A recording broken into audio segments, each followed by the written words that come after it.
जिन्दगीले एक दिन मृत्युलाई सोधेछ, किन मानिसहरू मलाई यति धेरै माया र तिमीलाई यति विधि घृणा गर्छन्। मृत्युले जवाफ दियो, किनकि तिमीसँग अनगिन्ती सुन्दर झुटहरू छन् र म एउटा पीडादायी सत्य हुँ। तँलाई कसले सिकायो नि चेस खेल्न? जिन्दगीको भोगाइले मित्र, जिन्दगीको भोगाइले। हावा कुरा नगर। हावा कुरा रे? गेम अफ जिनियस मानिने चेसलाई कुनै समयमा मेन्टल टर्चर भनिन्थ्यो भाइ। बस जिन्दगीभन्दा कम लागेन खेल। चेसका प्रत्येक गोटीहरूले आफूसँग भएको व्यक्तिको प्रतिनिधि गरे चाहिँ लाग्छ मलाई।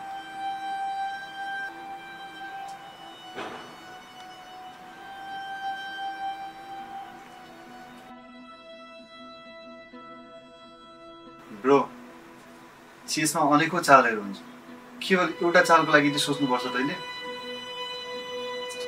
चाल चलाखी पुरो भएन भने विपक्षले सजिलै हराउँछन् मित्र। एउटा मूर्ख चाल, खेल खतम। चेसको राजा रानीको सम्बन्ध र अहिलेको मानवीय प्रेममा कुनै फरक लाग्दैन यार मलाई। किन र? आफै हेर न, राजाले चले एक चाल, तर रानीले जे पनि गर्न सक्छ। नारी शक्ति ब्रदर, नारी शक्ति।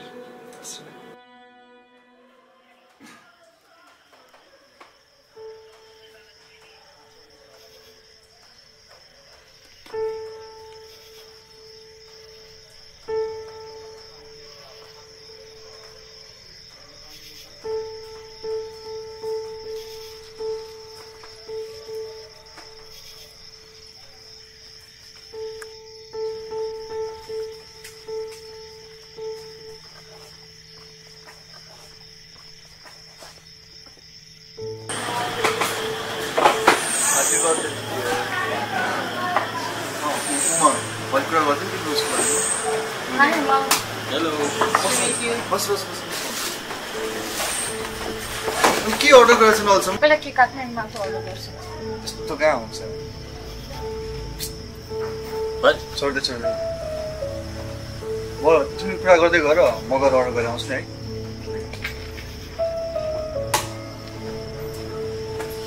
कति दिनको बिदा हो र तिम्रो?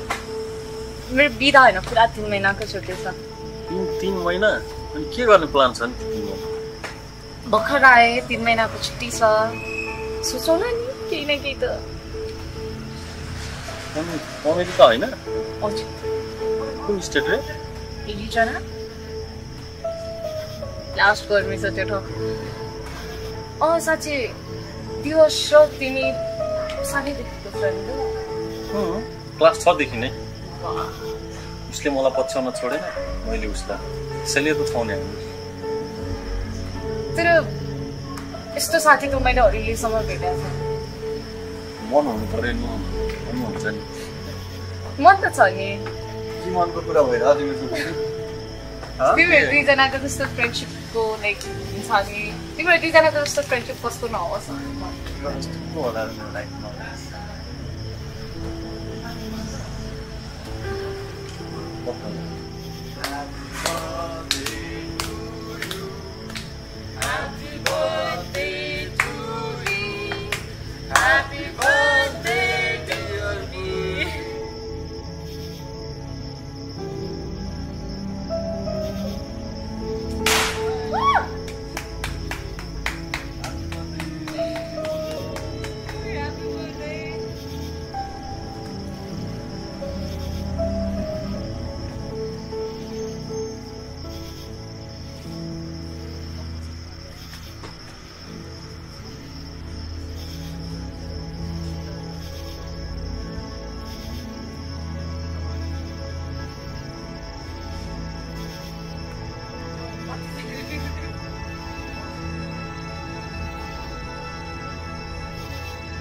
बाई बाई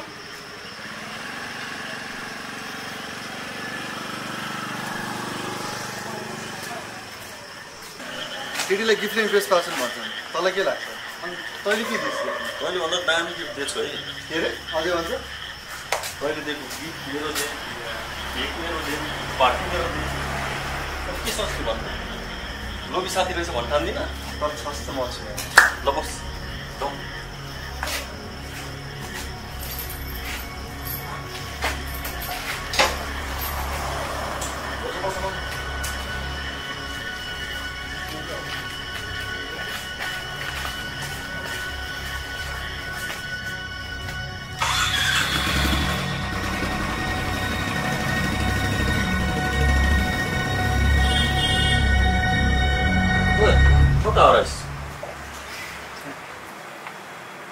तँलाई एउटा प्रश्न सोधौँ हुन्छ मायामा पर्नुभन्दा मायामा टिकिरहनुमा कसको भूमिका बढी हुन्छ भन्छ छोड्नु यो सब कुरा खुरुखुरु गेम खेलौँ गेम त खेलिरहेको छु त भन्न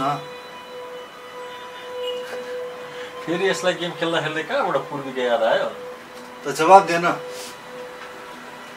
हेर माया गर्नु र मन पराउनुमा धेरै फरक हुन्छ साथी मानौ कि तैँले घरमा गुलाबको फुल रोपेको छस् यदि तँलाई मन पर्यो टिप्छस् माया लगाइदिनौ पानी हाल्छस् टिप्ने हातभन्दा पानी हाल्ने हातहरू निकै कम छन् यहाँ अझ म त भन्छु हराइ नै सक्ने अनि के माया चाहना र शर्त बिचको पुल मात्र बनेको हो त अनि भावनात्मक मायाको अस्तित्व नि यो त सब उपन्यास कथा चलचित्रमा मात्र सीमित छ साथी साँचो माया त भ्रम हो दिमागले वास्तविकतासँग खेलिरहेको खेल तिम्रो मतलब साँचो माया सम्भव नै छैन अनि विश्वासको नि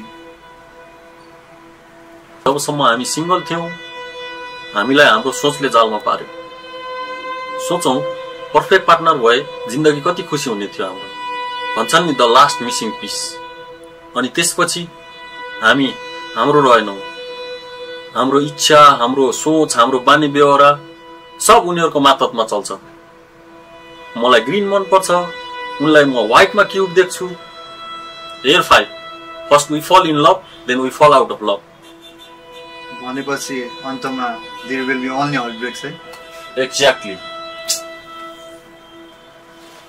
दिवस यसरी कहिलेसम्म चल्छ जिन्दगी कोसिस गरिरहेको छु त बाबा एक ठाउँमा गरिहाल्छु नि म नि यार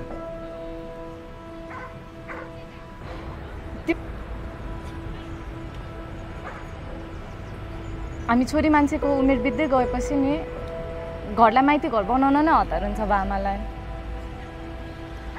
अनि त्यति बेला केटोले के गर्छ भन्दा म के भन्नु स्टिल कामको खोजीमा छ भनेर त पक्कै मान्दैनन् बा आमाले गरिरहेको छु त थाहा छ त तिमीलाई सब केही समय मात्र त हो बाबा एक ठाउँमा गरिहाल्छु नि म नि यार मेरो डिग्री सकिन जस्ट 17 मन्थ मात्र बाँकी छ अनि सधैँ बाबा आई लभ यु जस्ता शब्दले त चल्दैन नि जिन्दगी एकचोटि आफै विचार गर त के केटाले सधैँ कमाउने अनि केटीले घर गृहस्थीमा सीमित हुनुपर्ने जरुरी छ हामी मिलेर गरौँला भनिरहेको छु त बाबा जब पनि मै गरौँ घरको काम पनि मै अनि बच्चा बच्ची भएपछि उनीहरूको रेखदेख पनि मै गरौँ कि छोरी मेसिन हो छोरी मान्छे बिहे गरेर लगेपछि पाल्ने हैसियत पनि हुनुपर्छ कुरा गरे फेरि तिमीले पाल्नु भने के हो थाहा छ तिमीलाई गाई बाख्रा जस्तो लाग्यो युएसए गरेर लिएर आएको डिग्रीको अर्थ के आयो भन त तिमी हामी मिलेर गरौँला भनिरहेको छु त बाबा बुझ न यार हेलो त्यस्तो नराम्रो भन्न खुसी गरे होइन नि बाबा हेलो हेलो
कसरी सक्छ यार उसले मसँग मायाको नाटक गर्न? तँलाई के लाग्छ भन्न? प्रश्न छ त सोल्टी। पायोले अर्को कुनै, तिनीहरूलाई एउटा पाएपछि अर्को छोड्न के गाह्रो भयो र? कस्मेटिक्सको ब्रान्ड फेरे झैँ फेर्छन्। यो यति राम्रो रहेछ, अब अर्को ट्राई गर्नु पर्यो। कहिलेकाहीँ म आफै कन्फ्युज हुन्छु। मलाई पूर्वीको सम्झनाले सताइरह या त्यसलाई भेट्नु पूर्वको त्यो क्षणहरू जतिखेर म एक्लो थिएँ तर खुसी त थिएँ। जब जब सम्बन्धले बिदा माग्छ, बिदा दिन नै उचित हुन्छ साथी। अनि कुनै आफ्नो माया गर्ने व्यक्तिले छोडेर गयो भन्दैमा जिन्दगी सकिँदैन नि साथी। साथीभाइ छौँ नि साथमा, इन्करेज गर्ने, सान्त्वना दिने। त्यही त, अन्तमा टुक्रेको मुटु सङ्घाल्नु पर्ने आफैले नै रहेछ है। कुरा अन्तै मोडिएन र कि खेल हार्छु भन्ने डर छ तँलाई? हार्न डराउँछ भने खेलको सुरुवात नै गर्थेन नि मित्र। रानी उडी त भाइ। उड्न दे, उसै नि त्यसलाई राख्ने मन नै छैन मलाई। उनलाई नै बलि चढाएर ठुलो गल्ती गरिस् नि त। आफ्नो मात्र चाल्न व्यस्त हुनु आफैको पो गल्ती थियो कि?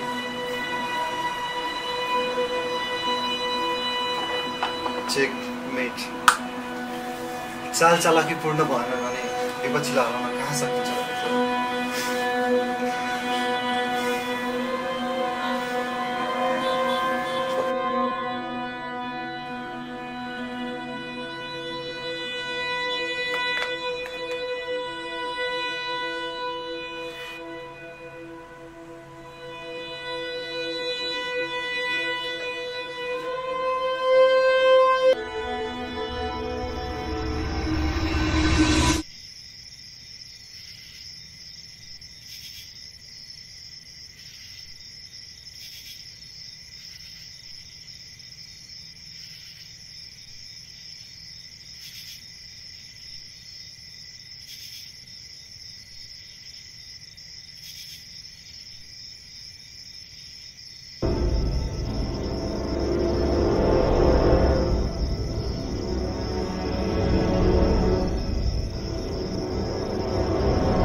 सुरक्षित त मलाई मसानघाट लाग्छ। सब मृत अनि सब सुसुप्त। यहाँ त जिउँदासँग डराउनु परेको छ।